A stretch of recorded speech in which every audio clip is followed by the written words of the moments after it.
The Jaguars continue to make some moves, and those moves can clear up a clearly defined role for people like Parker Washington. We'll talk about that and more here on Locked On Jaguars.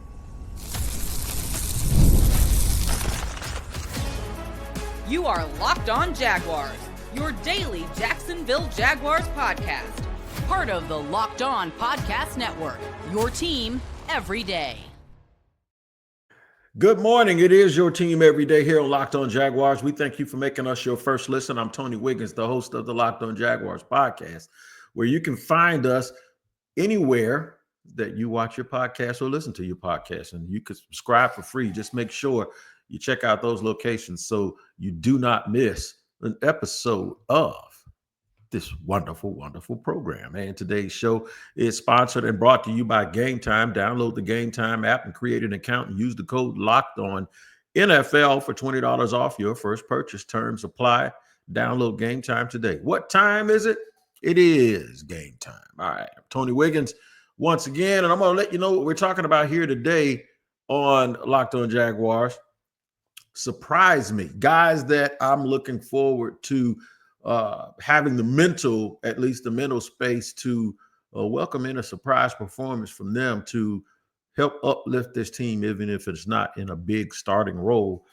Every team has players that they can depend on and count on, and hopefully the Jaguars have some of those.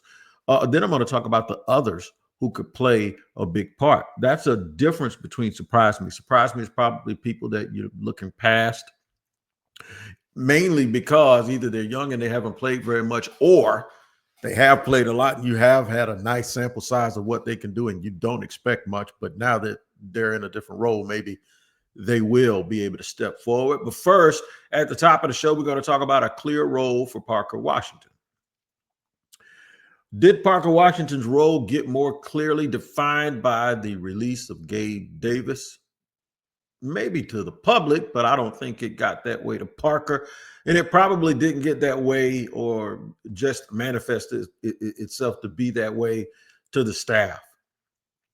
I think they had a role etched out for him regardless of the fact whether Gabe Davis was here or not. In fact, the fact that Parker Washington has so much versatility where he can play outside, inside, the fact that he's going to be a big part of the kicking game, I think those things made Gabe Davis really, really expendable as opposed to, okay, we got rid of Gabe Davis. Now, Parker, you got to step up. No, I think their confidence in Parker Washington and what he has already shown them and the things that he can do and the role that he can play on this team is what pushed Gabe Davis out of the door, not to mention the fact that maybe they just were never that keen on Gabe Davis in the first place. But this is why it's important, man. Everybody can't be a starter, although, in football, it's almost like you're competing against your teammates. How do you root against your teammates and compete against them when you're the one that's trying to, you're trying to prove that you can be the person that this team should be dependent on and leaning on and should be paying.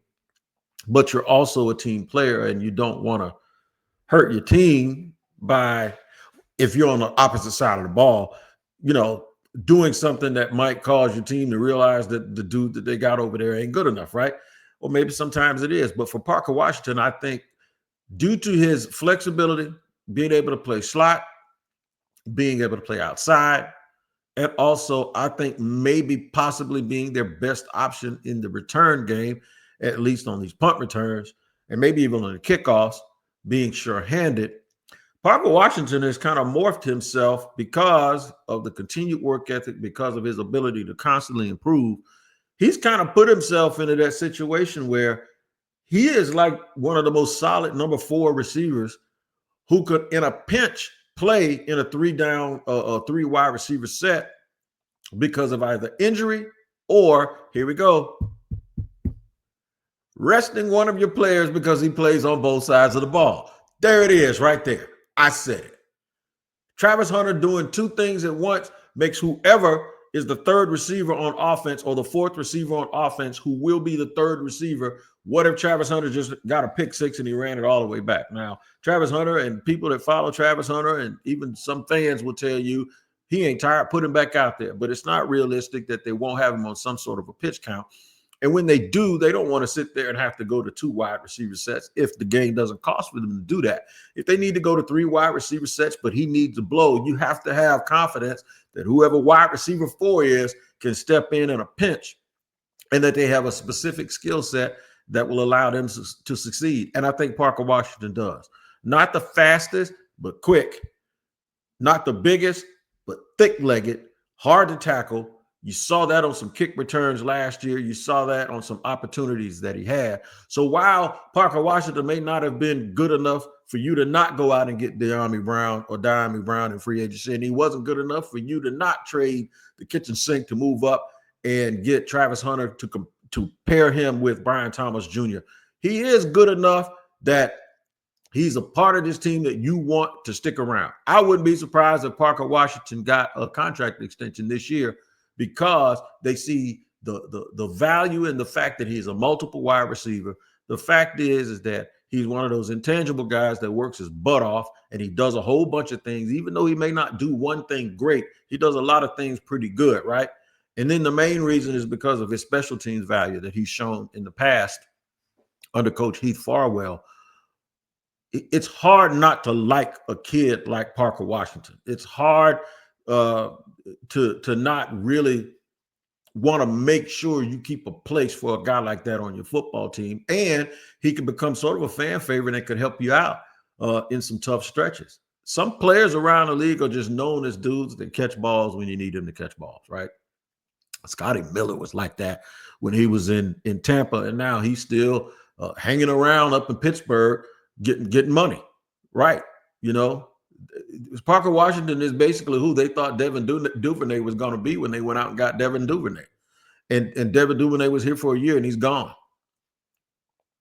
Every team has a guy like that. Every good team always has a guy, it seems like, when he touches the ball away. For instance, I'll give you an example. Kansas City. They keep cutting and getting rid of and bringing back Mecole Hardman, right? But Mecole Hardman, every single time they call his number, makes plays. They just can't call it a whole bunch.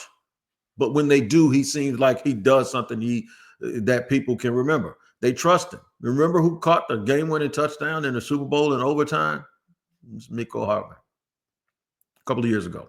So there's a place for Parker Washington. I'm pulling for him. I do think that moving on from Gabe Davis clearly defines that role for him, but I also think his importance is rooted in the fact that Travis Hunter is going to be a two-way player. And then you got to think about it. Even if he is wide receiver 4, the chances that one of those guys in front of you at some point this year may have to sit out, may have to get a blow, may get hit in the head, may have a little bit of something twisted in a game that you're winning, but you still need to keep playing, and you need the luxury of knowing that you can bring that guy to the sideline and give him a blow. There is no one better on this team equipped to do that than Parker Washington, who I believe, though he's wide receiver 4, has a very, very important role and a part of this Jacksonville Jaguars team. I really do. And so it might seem like we're a little early. Why are you talking about him, man? There's other starters you can. I don't want to talk about nobody else. I want to talk about Parker Washington, because we've been talking about Brian Thomas Jr. We've been talking about Travis Hunter. We talked about Gabe Davis leaving. Now I'm talking about a very important piece that doesn't seem like it's very important to the naked eye, but to the local fans and this local reporter here, if you want to call me a reporter here on this podcast, I'm going to magnify all of those things that I think are important for this Jaguar team to do the little things that's supposed to help them win. And I think Parker Washington is a little thing that could help them win. He ain't the only one. There are some others here. Some people that need to surprise me we'll talk about in segment 3. But there are some others I believe that will have to play a pivotal role in this team other than the star players. It feels good to have star players, to know that those are the guys that you're going to depend on. The Trayvons, the Josh Allens, the Travis Hunters, the Brian Thomas Jr.'s, the Trevor Lawrences of the world. We'll talk about some extra people, though, because the extras seem to be forgotten until you need them. We'll do that here and more on Locked On Jaguars.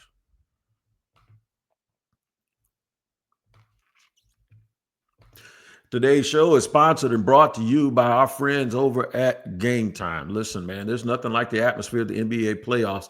Every bucket, every defensive stop, every moment feels huge. It's electric in the arena. And with Game Time, you can be a part of it. without the stress of last-minute ticket hunting. Game Time makes it easy and fast to get playoff tickets. Even when demand is sky high, prices on the app actually go down as tip-off gets closer, and their last-minute deals can save you up to 60%. Here's why I use Game Time: because of the priority that they have on last-minute deals. Save up to 60% off buying last minute for sports, concerts, comedy, theater, etc. Take the guesswork out of buying tickets with Game Time. Download the Game Time app, create an account, and use the code LOCKEDONNFL for $20 off your first purchase. Terms apply. Again, create an account and redeem code LOCKEDONNFL for $20 off. Download Game Time today. Last minute tickets, lowest price guaranteed.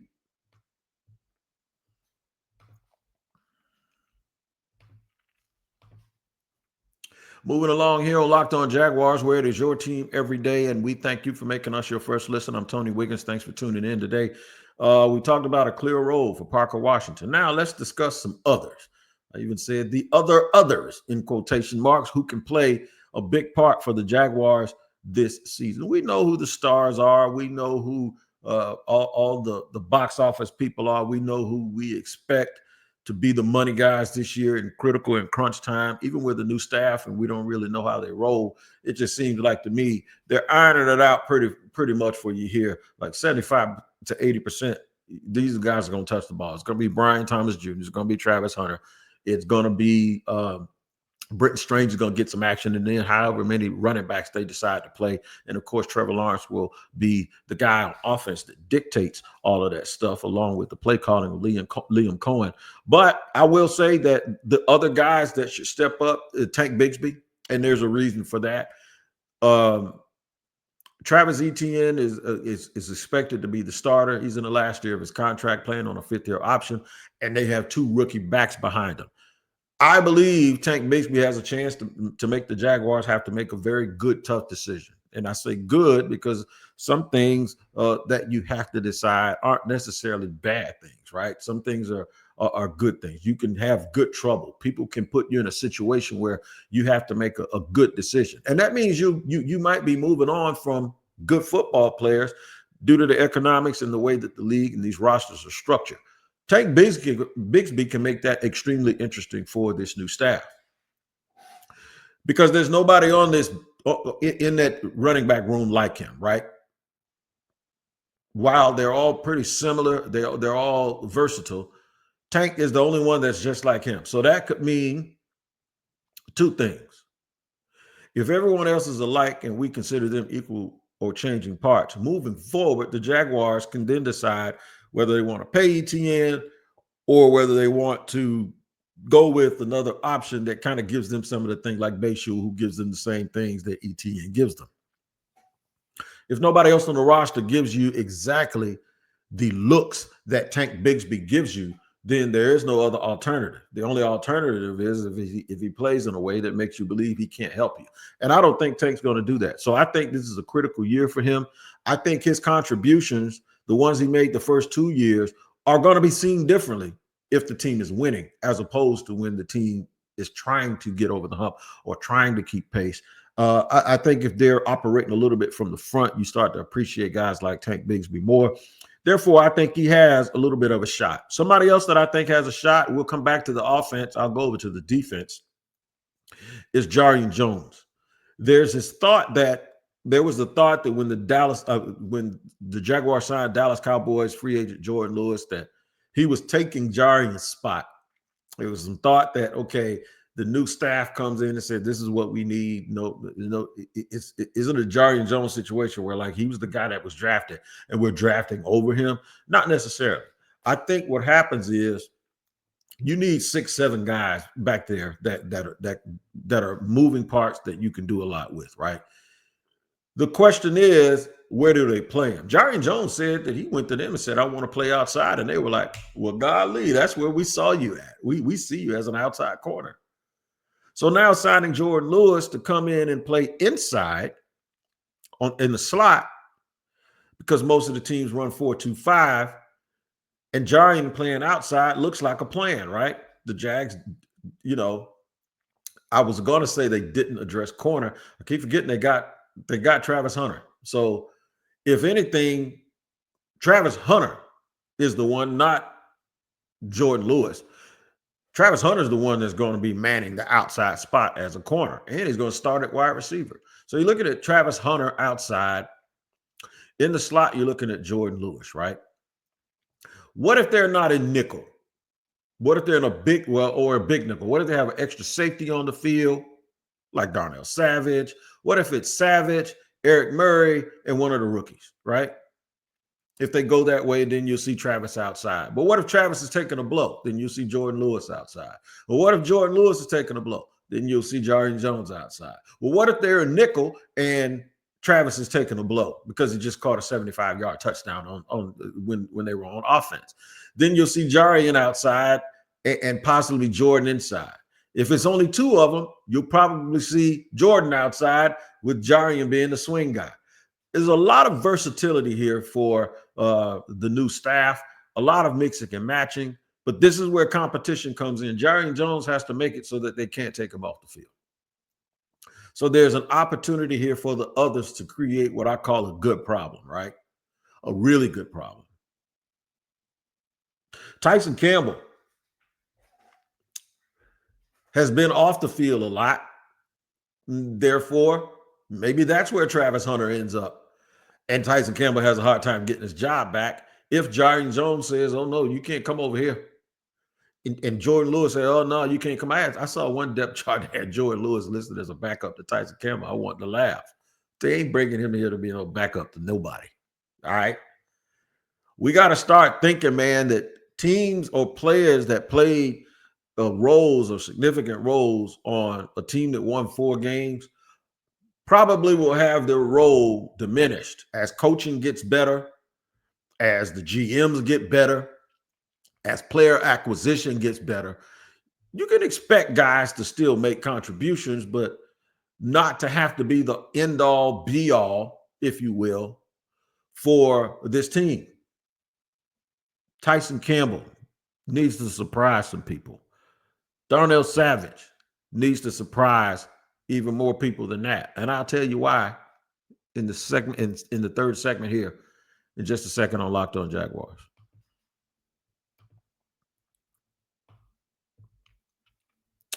Today's show is sponsored and brought to you by Upwork. Scaling your business requires the right expertise at the right time. With Upwork, you can find specialized freelancers in marketing, development, design, and more, experts ready to help you take your business to the next level. Upwork gives businesses flexibility by connecting them with the top freelance talent across multiple industries, including IT, AI, web development, and marketing. Whether you need extra hands for a project or a long-term partner, Upwork makes hiring simple and affordable. Finding the right talent is important. And if you need help with the marketing campaign, Upwork can connect you with a freelance expert who delivers incredible results. Visit Upwork.com right now and post your job for free. That's Upwork, UPWORK.com, Upwork.com to connect with top talent and grow your business today.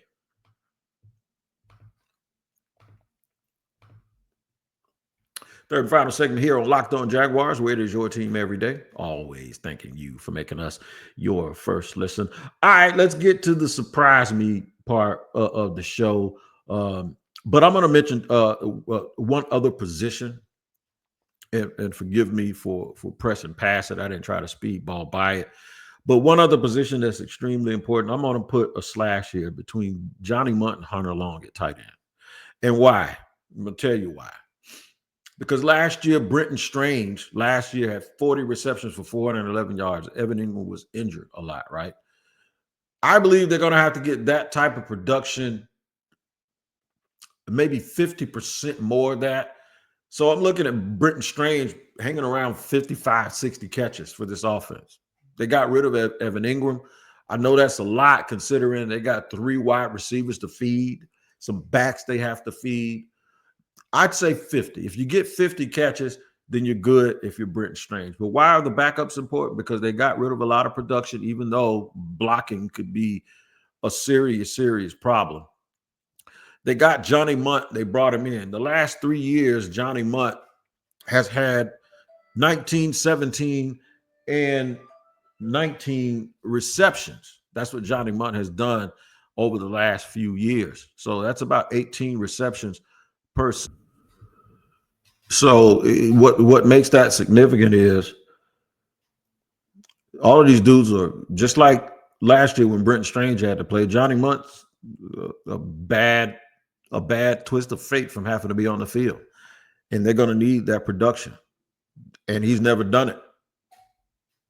And there are a lot of people that did not want Evan Ingram to leave here, even if from a scheme or schematic standpoint, he wasn't the greatest fit. Folks don't care. They just know the name and they know what those stats said. They know they saw him get 100 catches in one season. And if something happens where you're not getting that production from Brenton Strange, whether that's because of injury, and we don't like using our words around here. We don't like trying to speak things. We don't like the chance that things should come into existence because we said it, right? We're not trying to put any bad mojo, but this is a physical game, and physical games mean you're going to have to go into your depth sometime. Is Johnny Munt or Hunter Long, are they good enough? Or are they just banking on their ability to scout and their ability to have familiarity? Hunter Long is different, man. I looked up his stats for his career. He has 8 catches. You heard me. He has 8 catches for his career. 7 of them are in the regular season and 1 in the postseason.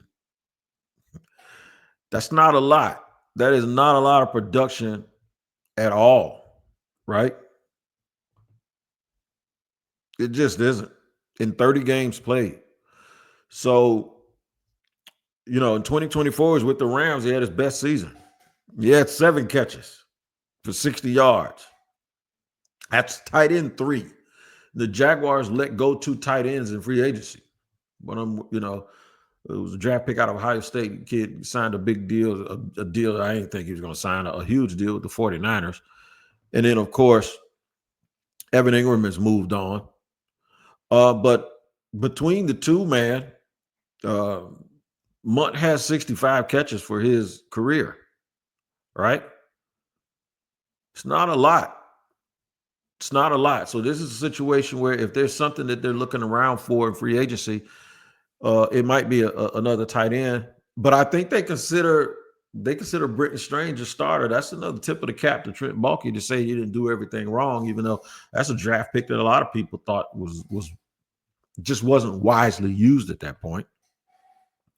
But here we go. You were paying a lot of money to Evan Ingram and you used the priority resource, which was a day 2 pick and a pretty solid day 2 pick, top 60 type day 2 pick on Brenton Strange. This goes back to that team building thing we were talking about, man. It's like, why would you do that? Why would you pay Gabe Davis all that money? If Trent Baalke was still here, Gabe Davis' contract under normal situations, if you're the guy that gave it to him, would preclude you from actually using a top 5 pick on another wide receiver. It would preclude you from signing a big-time wide receiver in free agency. And the Jaguars actually did both this year. They gave $10 million to Diami Brown, who's better than Gabe Davis, for what they want him to do at least. And then they used the priority pick and traded a first-round pick next year to take Travis Hunter, in large part because of his ability to play both ways, to be dynamic on offense and defense. Not like they liked him better at wide receiver or liked him better at corner. The fact is that he's just a rare player, and you get him on the team and you figure it out. But it just goes back to having to make good, sound decisions. And it sounds like Baalke made one with Brenton Strange. And I don't know if they had a beat on Strange when he came out of Penn State because they were evaluating for other teams, or if they saw the film work from last year and Baselli said, no, he's an up-and-comer. I think I did hear somebody tell me that Brenton Strange is one of the hardest working people who is not satisfied with being just what he is right now. And see, that work ethic, that kind of that will follow you everywhere, man. Even if the people that hired you leave, there are enough people left in that building to talk about that work ethic and the skill set and the totalness of your game that allows you to be not just a pass catcher, but also allows you to be someone who can block. A tight end that can do both, unless you're Travis Kelce, and he can do a little bit of both too. But there's some of them that are really, really good, like Antonio Gates and Jimmy Graham, if you're exceptional at catching the ball, people won't really trip out on the fact that, okay, you're all right as a blocker. If you're not exceptional, and I don't think Evan Ingram was exceptional. I think Evan Ingram was solid, and that was his superpower that has him in the NFL.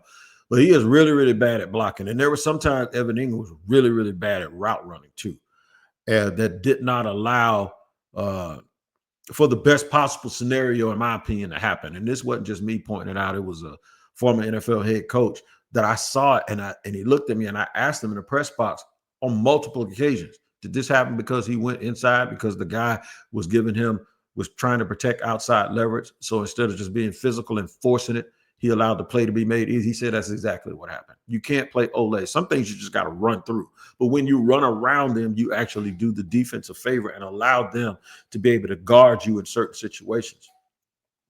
So, yeah, the lack of physicality and the lack of being able to figure out a way that Evan Ingram would adapt to the plan that this coaching staff has is why he's not on the team anymore. And it's why Brenton Strange is so valuable, because he doesn't give you that tell. He does a little bit of both. And he does it well enough. He does it well enough that you can say, okay, that's something that we can build on. So it's going to be interesting, man. There are a lot more people that I could name than those two. But yeah, you just got to figure that part of it out. The surprise me part with Tyson Campbell and Darnell Savage is, and I'll say this in the last minute or so, we're kind of seeing it and we're like, okay, yeah. Tyson Campbell is going to either flourish under Anthony Campanile, or y'all gonna want him to trade him. He has to stay healthy, but other than the healthy part, he also has to live up to the fact that they thought he was pretty good to give him a 60-some-odd $1 million contract. He's probably in the top 15, 20 paid cornerbacks in the league. Well, you got to play like that.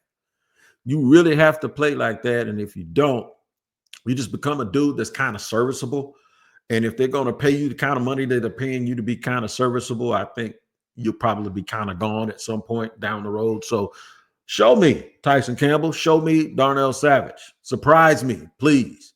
You won't be surprised if you check in the Locked On NFL Scouting, because Joe Marino and Kyle Krabs break it down for you, all the roster moves like no one else from every single team around the league. Make sure you tap in. These some big rosters heading into these mini camps and training camps, and you're going to need to hear some expert opinions about your team, your favorite team. So make sure you tap into Locked On NFL Scouting with Joe Marino and Kyle Krabs. Y'all take care, man. We'll have a show for you tomorrow, another Friday show before minicamp. Things to watch out for in rookie minicamp. That'll be what we hit on tomorrow here on Locked On Jaguars. Until then, you guys take care. We'll see you. Thank you for spending 28 minutes with me here today. I appreciate it. We do not take you for granted. And we'll see you tomorrow on Locked On Jaguars.